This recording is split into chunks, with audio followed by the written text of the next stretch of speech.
Salam uşaqlar, başlayırıq vektor dərsindən.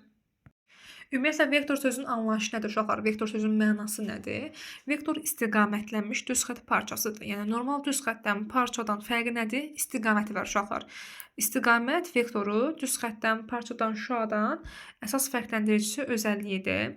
Və vektorun uzunluğu var, vektorun koordinatları var, vektorun modulu var, vektorun mütləq qiyməti var, vektorun uzunluğu var, vektorların uşaqlar toplanması var, vektorların çıxılması, vektorların hasili, vektorun vektora bölünməsi yoxdur, vektorun ədədə vurulması var, vektorun ədədə bölünməsi var.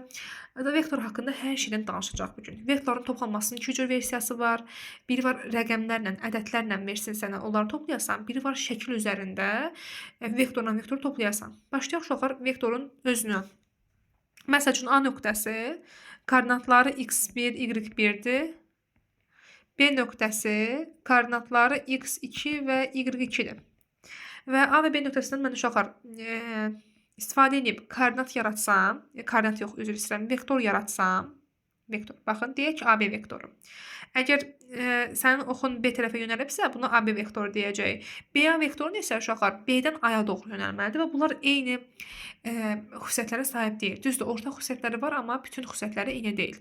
AB vektorun koordinatlarını tapmaq üçün uşaqlar son çıxılsın əvvəl qaydası. Yəni, son nöqtənin koordinatlarından çıxacaqsan əvvəlki nöqtənin koordinatları. AB vektoru söylədiyi üçün, burada son nöqtə B-dir.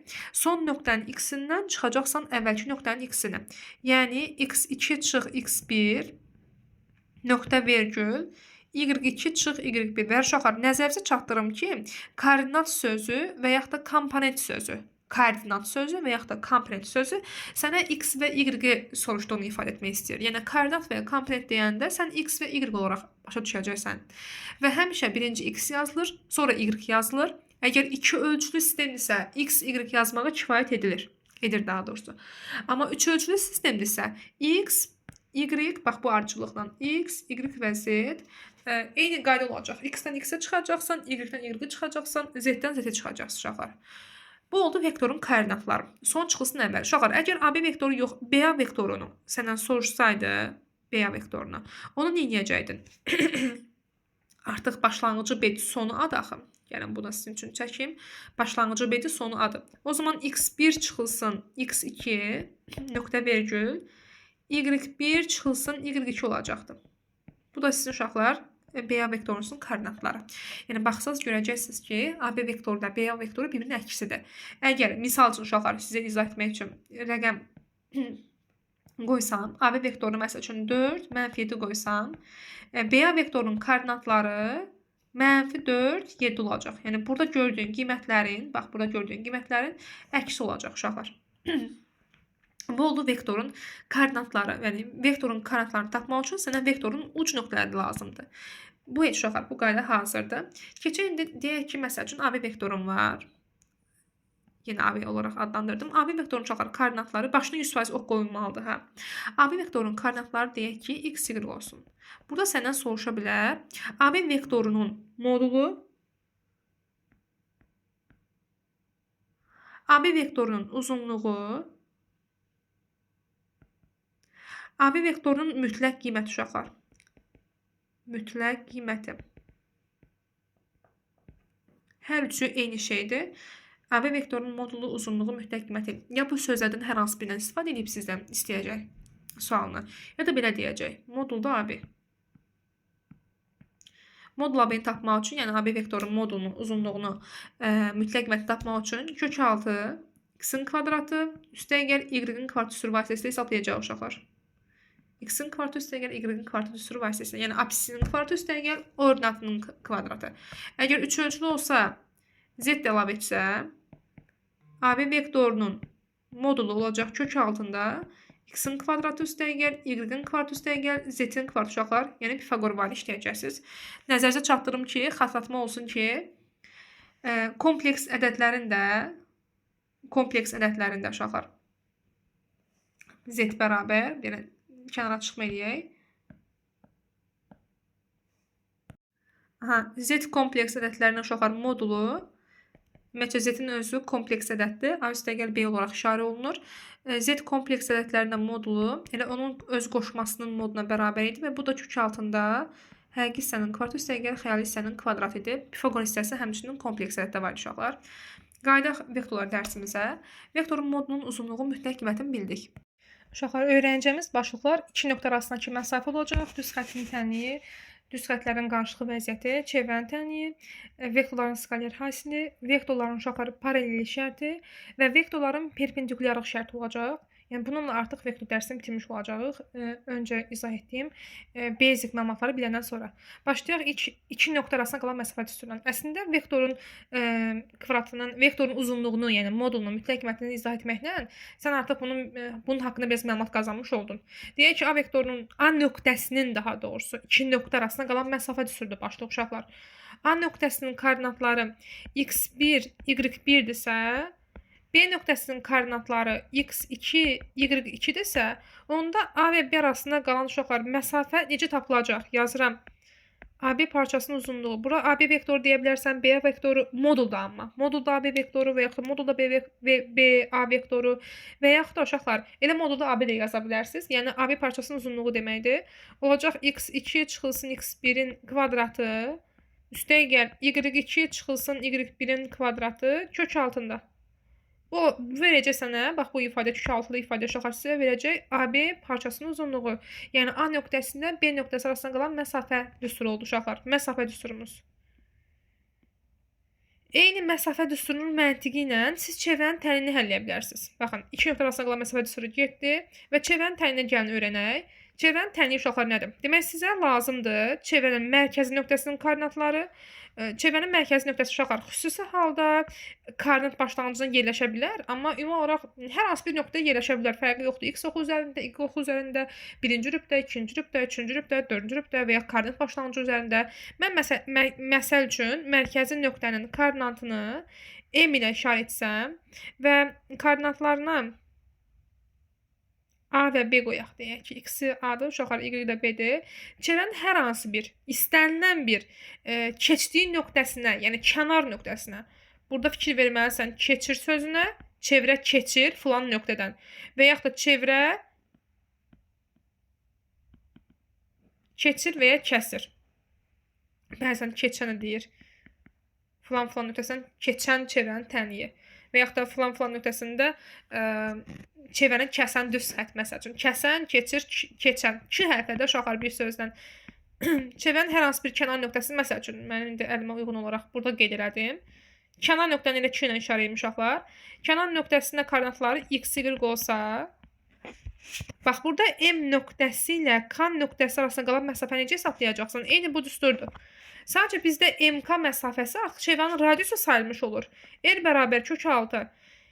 Kənar çıxılsın mərkəz, x çıxılsın A-nın kvadratı, yəni kənar nöqtədəki x-in çıxacaqsa mərkəzdə yerləşən x-dən, kənar nöqtənin apsisi çıxılsın mərkəzi nöqtənin apsisi. Üstə gəl, kənar nöqtənin y-i çıxılsın mərkəzi nöqtənin y uşaqlar. Y yəni ordinatı kök altı ifadəsi olacaq. Bax, çevrənin tənliyi budur. Biraz sərgiyə salsaq, x çıxılsın A-nın kvadratı, üstə gəl, y çıxılsın B-nin kvadratı bərabərdir radiusun kvadratına.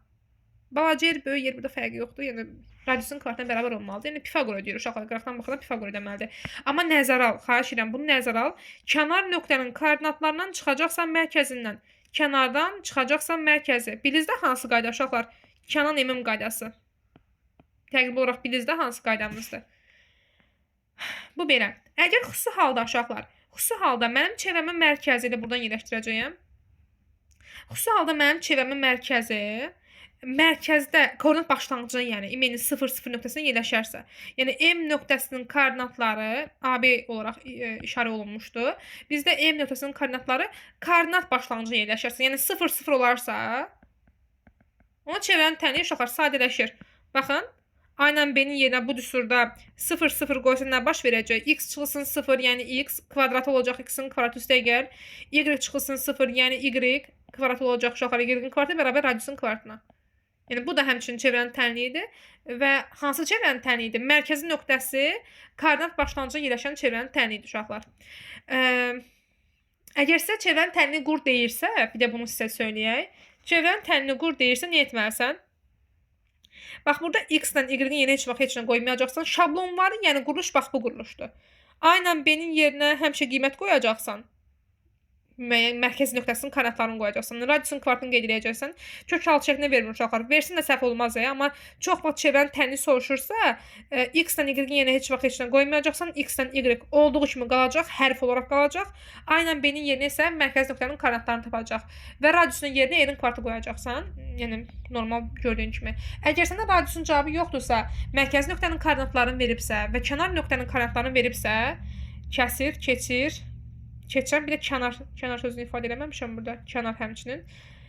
Kənar nöqtənin koordinatlarını verirsə, radiusu verməyibsə. Demək, sual budur ki, uşaqlar çevrənin tənini qur. Radiusu verməyib amma. Sən axırda radiusun kvartını yazmalısın. Axı, məsəl üçün, radius 5-dirsə, sən axırda yazmalısan 25. Çevrənin tənini qur deyirsə, əgər məsələnin şərtinə sənə. Bunun üçün aparıb x-lərin, y-lərin yeni qiymət qoyacaqsan. Radiusu hesablayacaqsan. Amma ən axırda şablonları çevrənin tənini göstərəndə x-dən y-in yerinə elə x və y qoyacaqsan, hərfləri yəni qoyacaqsan, çıxacaqsan mərkəzi nöqtənin qiymətlərini. Yəni A ilə B-nin yerinə hərf olduğu kimi qalmayacaq. Qiymətlərini qoyacaqsan, mərkəzi nöqtənin koordinatlarını. Buna misal işləyəcəyik. Bu da oldu sizin çevrəmizin tənliyi uşaqlar. Baxaq nəyə? Düz xəttin tənliyi və qarışıq vəziyyətinə uşaqlar. Düz xəttin tənliyi əslində biz funksiya qrafikləri dərsdən eşitmişik. Bir danışaq uşaqlar. Düz xəttin tənliyi y bərabərdir kx plus b-dir. Xüsusi halda y bərabər kx olur. Kx əgər b də düz xəttin tənliyidir. Kx də uşaqlar düz xəttin tənliyidir. Sadəcə kx-in xüsusi bir adı var. Düz mütənasib qrafikdə deyirik. Y bərabər kx əgər b-nin xüsusi haldır. Nə zaman y bərabər kx əgər b funksiyası y bərabər kx funksiyasına keçid eləyir? B-si nə olanda? B-si olmayanda, yəni uşaqlar 0 olanda. Y bərabər kx əgər b funksiyası ilə y bərabər kx funksiyasının əsas fərqi nədir? Biri görünüşdə görürsən ki, bunun sərbəst həddi var, bunun sərbəst həddi yoxdur. Funksiyanın qrafikinə bu necə təsir edəcək? Sərbəst həddin olub-olmadığı. Burada b-nin mənası nə idi? Yəni onu xatırlayaq. B sərbəst həddinin mənası o idi ki, funksiyanın qrafiki, yəni düz xəttin y oxunu harda kəsir? Y oxunun kəsdiyi nöqtəsi sənə verir b-nin qiymətini. Məsəl üçün, burada belə bir qrafik çəkdim. B ifadəsinin cavabı müsbətdir. Çünki yuxarıda kəsibdir. Belə bir funksiya qrafiki versəm, məsəl üçün dostlar, belə bir funksiya qrafik verdim, qara xətlə çəkmişəm. Burada B funksiyasının, B sərbəst həddinin funksiya üçün verdiyi qiyməti mənfidir. Çünki y oxunu, uşaqlar, y oxunu aşağıda kəsibdir. Təkrarçılıq üçün deyim, y oxu sinusudur, yoxsa kosinusuydu uşaqlar. Y oxunu sinus kimi aparırdı. Yersiz də burada, yəni sinusdan kosinus işi yoxdur. X oxu da kosinus kimi aparır. Sinus x, kosinus x. Təkrarçılıq üçün bunu dedim. Aha, y bərabər kx-i, bəs y bərabər kx-i əgər b-dən fərqləndirən xüsusiyyəti nə olacaq? Əgər b varsa, y oxunu kəsir. Müsbətdə, yəni yuxarıda və yaxud da mənfidə, yəni aşağıda hardasa kəsicək, fərqi yoxdur. Amma b yoxdursa, demək gəlib sıfırda kəsməlidir. Yəni, y bərabər kx funksiyasının qrafiki koordinat başlanğıcına keçən düz xətdir. Ya belə olur, ya belə. Bu sənin x oxunu, bu da sənin y oxunu. İndi bunları siləyək uşaqlar. Bunları bilirsiniz. Biraz da təkrarçılıq üçün danışaq. B haqqda danışdım. Y-i tanıyırsan, y sənin funksiyandır, qiymətlər çoxluğundur, aslı dəyişənindir, ordinat oxundur və sinusundur. X absisindir, argumentindir, kosinusdur, təyin oblastdır. Təyin oblastı nə idi? X-dən ala biləcəyi qiymətlər idi. Absis oxu bir də. Və B-nin mənasını danışdıq. Y oxunu kəsən nöqtədir. Ümumiyyətlə, Y oxunu kəsmək nə deməkdir? Baxın, dostlar, yazıram. Y oxunu filan kəs kəsir. Neyəcəksən? Y oxunu kəsirsə, apar X-lərin yenə 0 qoyacaqsan. X-lərin yenə 0 qoysam, uşaqlar, bax bu tənlikdə Y bərabərdir. K-nı 0-a vursam 0 eləyəcək, üstəgəl B. Baxırsan ki, Y-in cavabı B-dir. Yəni, o dediyimiz qayda ödəyir də.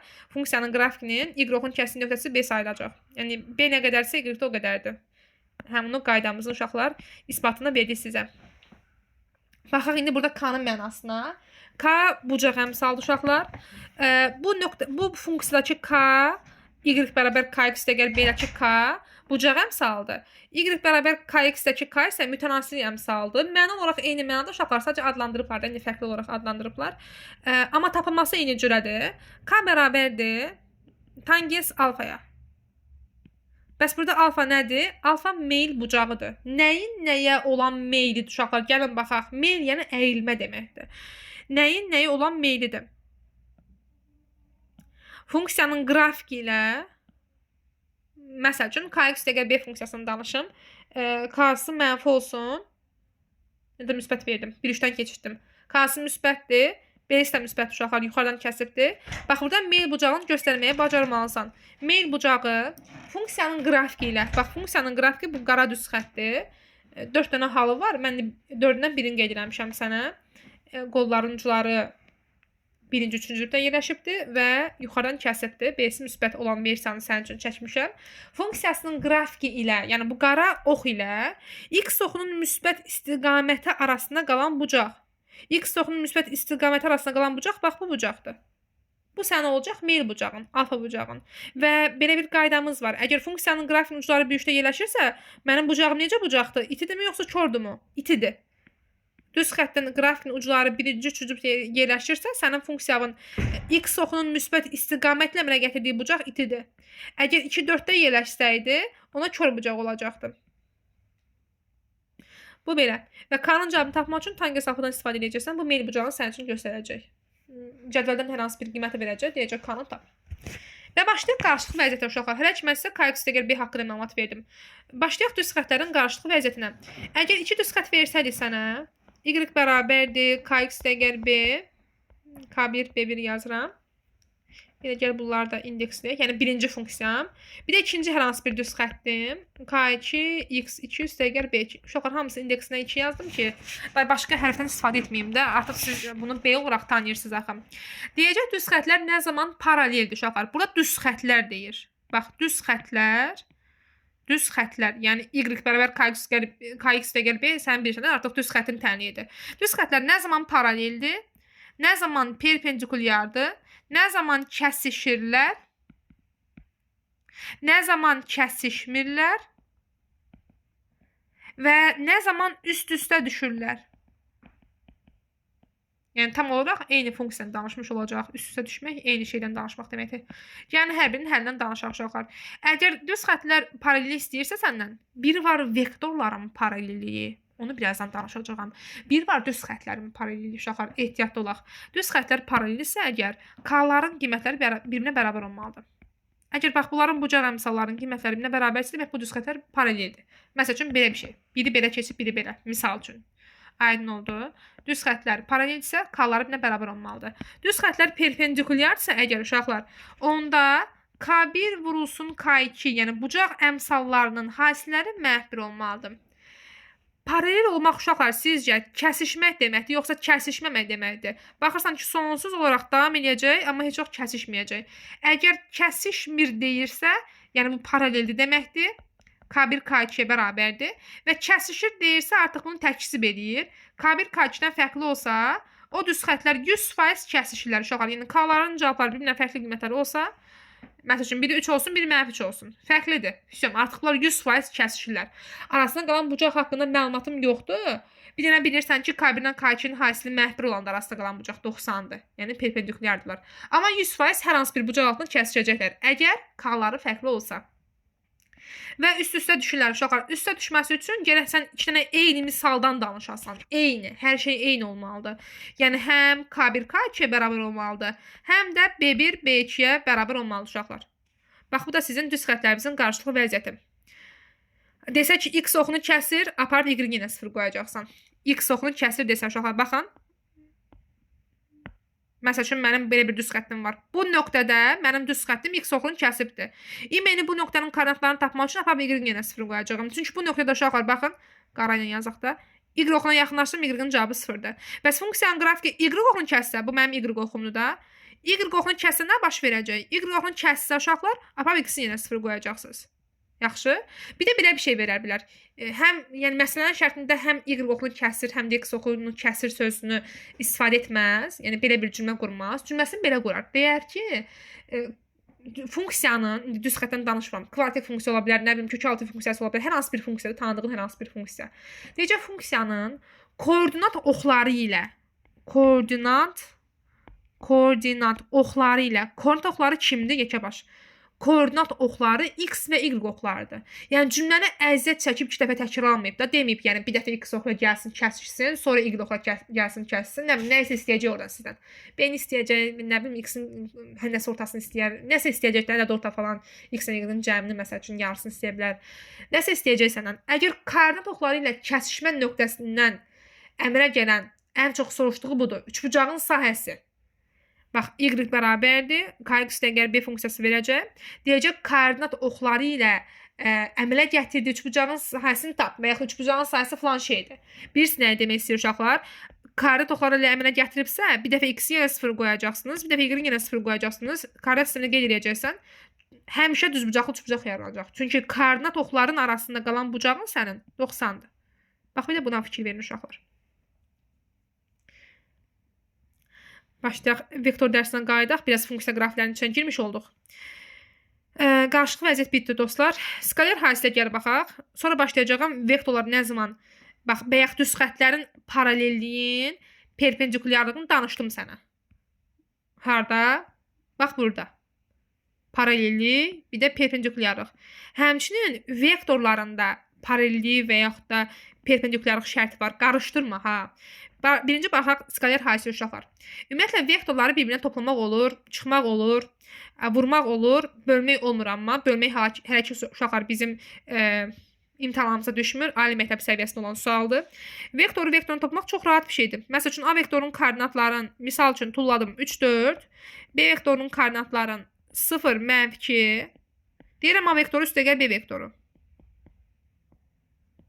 X-in x toplayacaqsın, y-in y toplayacaqsın. Cavab olacaq 3, 2.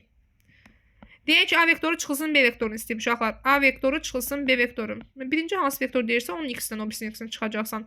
3-dən çıxacaqsan 0-ı 3 verəcək. 4-dən çıxacaqsan -2-ni 6 verəcək. 3, 6. Vurulmasının artıq uşaqlar skalar hasil düsturu var. Yəni normal vurmursan. Skalar hasil. X-ə vuracaqsan.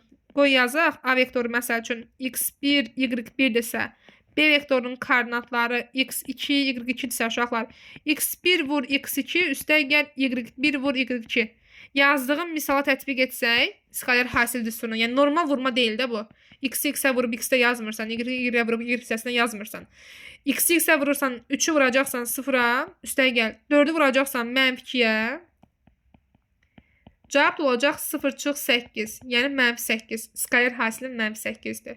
Skalar hasilin uşaqlar, yəni A vektoru vurulsun B vektoru. Skalar hasilin 2 dənə düsturu var. Mən istəyirəm elə ikisini eyni anda görəsən. Səhifəni çevirmirəm. Birini bura qeyd edəcəyəm. Bir də uşaqlar, bucaqla bağlı olan skalar hasil düsturu var. Bucaqla bağlı olan. A vektoru vurulsun B vektoru bərabər. Modul A. Modul A nə idi? A-nın Pifagoru.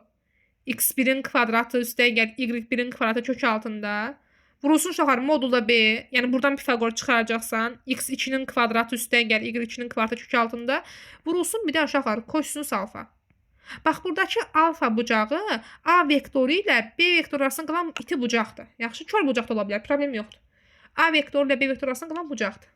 Kosinus alfadakı alfa işarəsi A vektoru ilə B vektoru arasında qalan bucaqdır. Bəs bəyəkçi alfa nə idi uşaqlar? Y bərabər Kx plus B üçün K-nı danışmışdıq ki, tangens alfa. Buradakı alfa hansı bucağı idi? Funksiyanın qrafiki ilə x oxunun müsbət istiqaməti arasında qalan bucaqdır. İto da ola bilər, kör də ola bilər. Kör versiyasını heç çəkməmişəm. Gəl kör versiyasından baxaq. Bizim funksiyamızın qrafiki budur.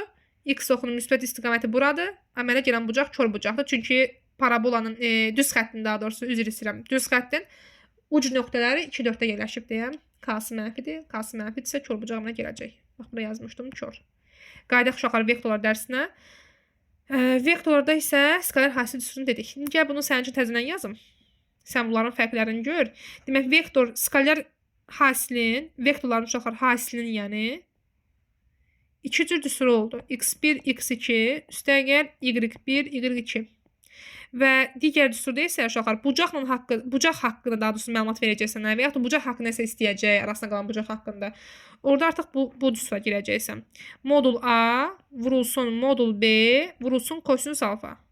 Nəzərə çatdırım ki, A vektorunun koordinatları x1, y1 idi. B vektorunun koordinatları x2, y2 uşaqlar. Və modul A ilə modul B-ni gəl sənin üçün açım. Adi Pifagordur.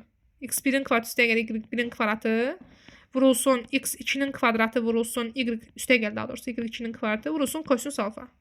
Uşaqlar baxın belə bir sual sala bilər. Suala diqqətli ol. Deyəcək ki, vektorun koordinatlarını verəcək. Deyəcək A vektoru ilə B vektoru arasındakı bucaq. Bax bunu böyük yazıram ki, arasındakı bucağı istəsən nə edəcəksən? Həm bu skaler hasil düsturunu, həm də bu skaler hasil düsturunu birinə bərabərləşdirəcəksən. Sonra adi bir tənlik olacaq. X1, X2 üstə gəl, Y1, Y2 təbii ki, sənə koordinatları verəcək. Bərabər modul A vurulsun modul B vurulsun kosinus alfa. Bildindən modul A, modul B nədir? Pifagordur. Day mən düsturu belə yazmıram. Belə yazın uşaqların gözü qorxur deyə. Belə ifadə edirəm. Buradan kosinus alfanı tapacaqsan tənlik olaraq. Nəysə vurub biləcəksiniz. Yəni kosinus alfanı qoy yazın. X1, X2. Yəqin ki, bunu hamı bilir də necə tapmaq lazımdır. Y1 üstə gəl, Y1 vurulsun Y2 bölünsün. Modul A vurulsun modul B. Yəni bunu əzbərləmədə. Əsas bil ki, skaler hasil düsturlarını bir-birinə bərabərləşdirəcəyik. Buradan bu qədər uşaqlar. Skaler hasil. Baxaq görə nəyimiz qalıbdır. Paralelliyi və perpendikulyardan gəlin baxaq. Vektorlar uşaqlar. Bir var düz xəttlərin paralelliyi, perpendikulyarlığı. Yəni KX dəgər B-lərin. Biri var vektorların nə zaman bir-birinə perpendikulyar olduğunu biləsən, nə zaman bir-birinə paralel xəttlər olduğunu biləsən. Yenə koordinatlar haqqında məlumatımız olmalıdır.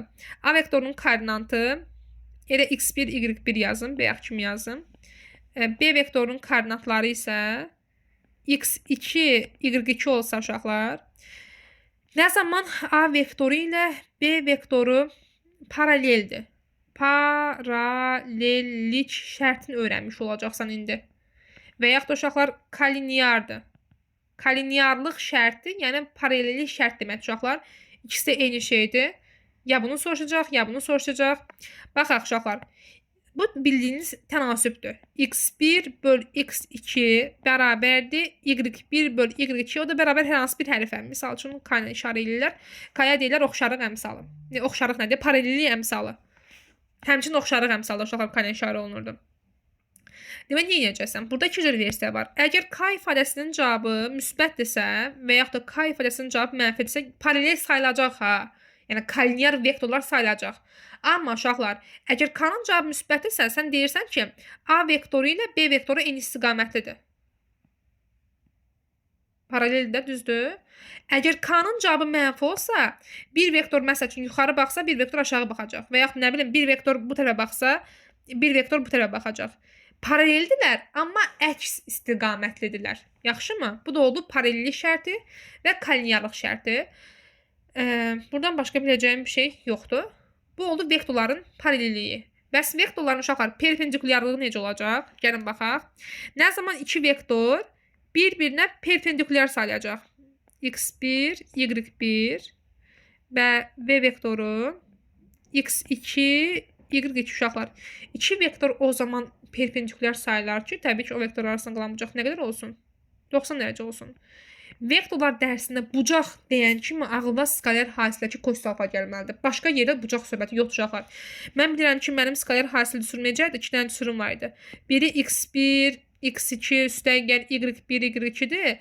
Bucaq haqqında nəsə deyirsə və yaxud da bucaq haqqında nəsə soruşursa, bilməlisən ki, 2 dənə skaler hasil düsturu bir-birinə bərabərləşdirilməlidir. Fisyon, başqa çarəsi yoxdur. O birisi necə idi? Modulda A vektoru vurulsun modulda B vektoru vurulsun kosinus alfa. Alfa nə qədərdir? 90 dərəcə. Kosinus 90 cavabı nə qədərdir? Cədvəldən bilməliydin. 0. Modul A vurulsun, modul B vurulsun, kosinus 90'ın cavabı yəni 0. Bu ifadənin cavabı şoxa birbaşa nəyə bərabər oldu? 0'a. Yəni skaler hasil düsturunu cavabını 0'a bərabərləşdirəcəksən. X-ə vuracaqsan, Y-ə vuracaqsan və misalın cavabını 0'a bərabərləşdirəcəksiniz. Uşaqlar, biri var vektorların koordinatlarını versin sənə. Buradan qaydamız tutardım. Biri var vektorların koordinatlarını versin sənə. Məsəl üçün, bayaq yazdığı vektorların toplanması. X-dən X-i toplayırsan, burada məsəl üçün Y-dən Y-i toplayıb yazırsan. Çıxılması da həmçinin. Vurulmasını danışdım. Skaler hasil olaraq adlandırılır. Bölünməsi isə yoxdur uşaqlar. Bir də var ki, sənə funksiya deyirəm, vektorun qrafikini, yəni şəklini versin sənə. Sən vektorların şəklinə baxaraq deyəsən ki, hansı vektorların cəmidir məsəl üçün. Bunun üçün istifadə edəcəksən üçbucaq qaydasından. Parallelogram qaydası da var uşaqlar. Mən parallelogram qaydasından istifadə etmirəm, çünki onsuz da eyni şeyə tabedirlər bunlar. Üçbucaq üzərində vektoru qeyd etməlisən. Məsəl üçün AB, BC, axırıncı da uşaqlar AC vektoru olsun. Nəzərə al ki, toplanan vektorlar uşaqlar bir-birini izləyən vektorlardır. Yəni cəmin vahidləri necə idi? Toplanan bərabər cəmə, düzdür? Bax, bir-birlə toplanan vektorlar bir-birini izləyən vektorlardır. Burada hansı vektor bir-birini izləyir? AB vektoru. Burada BA vektoru deyə bilmərsən, qəti. Çünki adam başlayıb B-də qutarır. AB vektor olaraq oxumalısan. BA vektor olaraq oxusan, yanmısan. Ya da nəyəsə işarəsinin gələk qarşısında mənfət alsan. Bizdə AB-nin uzunluğu falan verməyib də yaza bilmirəm, yəni bilmirəm nə qədərdir. AB vektoru üstəyə gəl, BC vektoru. Bir-birini izləyən vektorlar, baxın dostlar, gəldi. Birisi bunu izlədi. Bir-birini izləyən vektorların cəmi, mən 2 dənə çəkmişəm, sənə 3 dənə verəcək, topluda 4 dənə verəcək. Fərqi yoxdur. Yetər ki, bir-birlərini izləsinlər. Birinin sonunda o birisinin başlanğıcı olsun. AB-nin sonunda, məsəl üçün, BC-nin başlanğıcı var uşaqlar. Bir-birini izləyən vektorların cəmi onlara əks gələn vektora bərabərdir. Yəni, onlara təzad gələn hansı vektordur bizim şəkildə? AC vektordur uşaqlar. Gəlin parallelogram üzərində sizə göstərim bunu. A, B, C, D. Məsəl üçün, bizim şəkildə uşaqlar AB vektoru ilə BC vektorunun cəmi hansı vektordur? Deyəcəksən ki, bunlar bir-birini izlədiyi üçün bunlara əks gələn vektor AC vektoru, yəni paralleogramın böyük diaqonal olacaq AB vektoru ilə BC vektorunun cəmi. Və yaxud da şəkli istəyirəm körləməyim. Yəni, balaca bir şey çəkin burası sizin üçün. Yan bayan görməyimizi istəyirəm. AB vektoru ilə AD vektorunun cəmbəsi nə qədərdir? Aha. Gəldi belə bir maraqlı sual. Axı AB vektoru ilə AD vektoru birbirini izləmir. Mən necə bunları bir-birinə izlətdirim? AD vektoru ilə sən bilirsən ki, BC vektoru bir-birinə bərabərdir. Əgər AD vektoru adam başlayıb D-də qutarıbsa, yəni D-yə doğru yönəlibsə, BC vektoruna qeyd edəndə B-dən başlayıb C-yə doğru yönəltməlisən. Yəni, mən elə etməliyəm ki, bir-birini izləyən vektorlar yaransın. Mən AD-ni sürüşdürdüm yuxarıya uşaqlar. Oxunu belə qoydum. Və artıq görürsən, bayaqçı şəkil yarandı. AB vektoru ilə BC vektorunun cəmi yarandı. Yenə AC vektoru verəcək. Aydın oldu mu? Belə bir hal bir də baxaq sonuncu səfər.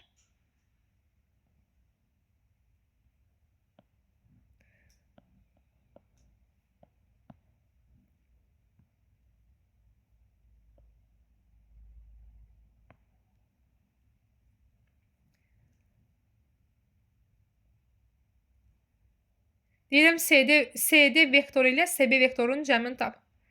Neynəyəcəksən dostum? Ya SB-ni sürüşdür aşağı, ya da CD-ni sürüşdür aşağı, sol tərəfə, AB tərəfə. Məsəl üçün, mən CD-ni sürüşdürmək istəyirəm. CD-ni sürüşdürdüm AB tərəfə. Qaldı belə. Bu vektorların cəmi sənə nə verəcək? SB gəlib izləyir BA-nı. Və bunların cəm vektoru sənə verməlidir nəyi? CA-nı. Oxunuşumu fikir verdin? CA vektoru. CB vektoru ilə BA vektorunun cəmi sənə verdi CA vektorunu. Vektorların uşaqlar qaydası belə. Bir də hərəkət oxşarlıq dərsi ilə vektor dərsinin ortaq bir dənə sualı var. Gəlin bir də ona baxaq. Məsəl üçün uşaqlar sizə belə bir şey deyir. Deyir, A nöqtəsi 3 ölçülü koordinatda verir çox vaxt. Mən sizə 2 ölçülü üçün izah edəcəyəm. Sonra artıq 3 ölçünü özün qavrayacaqsan. Elə bir yerdə qavrayacaq. Məsəl üçün, A nöqtəsinin koordinatlarını versin 3 ilə 4. Deyir uşaqlar, A nöqtəsindən X oxuna qədər məsafəni tap. Və yaxud da A nöqtəsindən Y oxuna qədər məsafəni istəyir. 1, 2, 3, 1, 2, 3, 4. Bu olur bizim A nöqtəmiz, düzdürmü? Həmin o A nöqtəsindən X oxuna qədər məsafə, X hansı oxuydu? Qoysunuz. X oxuna qədər məsafə nə qədər olacaq uşaqlar? Bax, bu məsafə nə qədərdir? 4 addım. Bəs Y oxuna qədər məsafə nə qədərdir uşaqlar? Bax, bu 3 addım. Əgər X oxuna qədər məsafə deyirsə, məsafən 4-dür. Y oxuna qədər məsafə deyirsə, məsafən 3-dür. Hansı oxa qədər məsafə deyirsə, həmin o məsafə digərinin qiymətinə bərabərdir. Aydın oldu mu? Bir var desin ki x oxu üzərindədir. Baxın, sizə nə deyə bilər? Soruşa bilər x oxu üzərindədir. X oxunu kəsir. X oxuna perpendikulyardır uşaqlar. Kəsir məna olaraq elə perpendikulyar deməkdir. Perpendikulyar olmaqda gəlib kəsirdə sadəcə imenin hansı bucaq altında? 90 dərəcəli bucaq altında. Və x oxuna paraleldir uşaqlar. X oxuna paraleldir. Bilizdə paralellik işarəsi deməkdir. X oxu üzərindədir, x oxunu kəsir, x oxuna perpendikulyardır, x oxuna paraleldir və x oxuna qədər məsafə uşaqlar. Bir də belə bir şey soruşa bilərsiniz. Mən hamısını x-ə uyğun qeyd edəcəyəm. Y-də özünü avtomatik olaraq biləcəksən. X oxuna qədər məsafəsi. Üç ölçülü koordinat sistemi olanda uşaqlar, yəni misalda həm x, həm y, həm z olanda x oxuna qədər məsafə demir. X müstəvisinə qədər məsafə deyir. Yəni ox sözünü müstəvi ilə əvəz edir. Əgər uşaqlar hər hansı bir funksiyanın qrafiki x oxu üzərindədirsə, məsəl üçün random bir şey yapdım da, belə bir şey. X oxu üzərindədirsə, x-i var, müsbətdən mənfidən nə isə var x üçün. Y-i nə qədərdir? Y-i 0-dır. X oxunu kəsir və yaxud da x oxuna perpendikulyardırsa, eyni şeydir uşaqlar, y 0-dır. X oxuna paraleldirsə, baxın dostlar, bu mənim x oxumdur. X oxuna paraleldirsə, nə baş verir? Y kəsir deməkdir bu. Yuxarıda və yaxud da aşağıda kəsir, fərqi yoxdur. Yəni y oxu üzərində olmaq deməkdir. X oxuna paralel olmaq, y oxunu gəlib kəsmək deməkdir. O zaman baxırsan ki, x yoxdur da, x cavabı 0-dır. Və x oxuna qədər məsafə. X oxuna, məsəl üçün bu nöqtədən x oxuna qədər məsafə həmin nöqtənin uşaqlar y-dir. X oxuna qədər məsafəsi elə bərabər yazıram y-ə. Yaxşımı? Bu oldu iki ölçülü koordinat sistemi üçün. Burada da uşaqlar y-lərin yerinə qoyun. X oxuna qədər, x oxu üzərindədir olsa, y-in cavabı 0 olduğu halda, x oxu, y oxu daha doğrusu, y oxu üzərində olsa, x-in cavabı 0-dır. Y oxunu kəsir, y oxuna perpendikulyardır, yenə x-in cavabı 0 olacaq.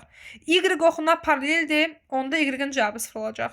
Y oxuna qədər məsafə, onda misalın cavabı x-ə bərabər olacaq. Bu oldu iki ölçülü koordinat sistemi. Bəs üç ölçülü koordinat sistemi olsaydı, məsəl üçün A nöqtəsinin koordinatları 3, 4, 7 verirəm. Random atdım uşaqlar. Deyirəm ki, x oxunu kəsir. X oxunu kəsirsə nə edəcəksən? Kəsir, perpendikulyardır və ya üzərindədir. Bu üçündən birini soruşacaq sənə. Apap y-in yerinə və z-in yerinə bu səfər. Yəni x oxunu kəsirsə, bunun x-i var 100%. Həm y, həm də z-i 0 olacaq. X oxunu kəsir deyirsə, perpendikulyardır deyirsə, bir də x oxu üzərindədir deyirsə, kəsir və üzərindədir. Uşaqlar, bunları qeyd edilirsə, y-dən z, yəni x-dən başqa hər şey 0-a bərabərdir. X oxuna perpendikulyardır deyirsə, bunu yazdıq, yox, paraleldir qaldı. X oxuna paraleldir deyirsə, bu zaman x-in özünün cavabı 0-dır. Və nə qaldı uşaqlar? X oxuna qədər məsafə. X oxuna qədər məsafə deyəndə nəyə baxırdıq? Y-ə baxırdıq, düzdür? Adı çəkilməyənə. İndi isə uşaqlar, x oxuna qədər məsafə deyəndə adı çəkilməyənlərə baxacaqsan, amma Pifaqoruna baxacaqsan. A 3, 4, 7 nöqtəsinin x-i 3 idi, y-i 7 idi, y-i 400 istəyirəm, z-i isə 7 idi.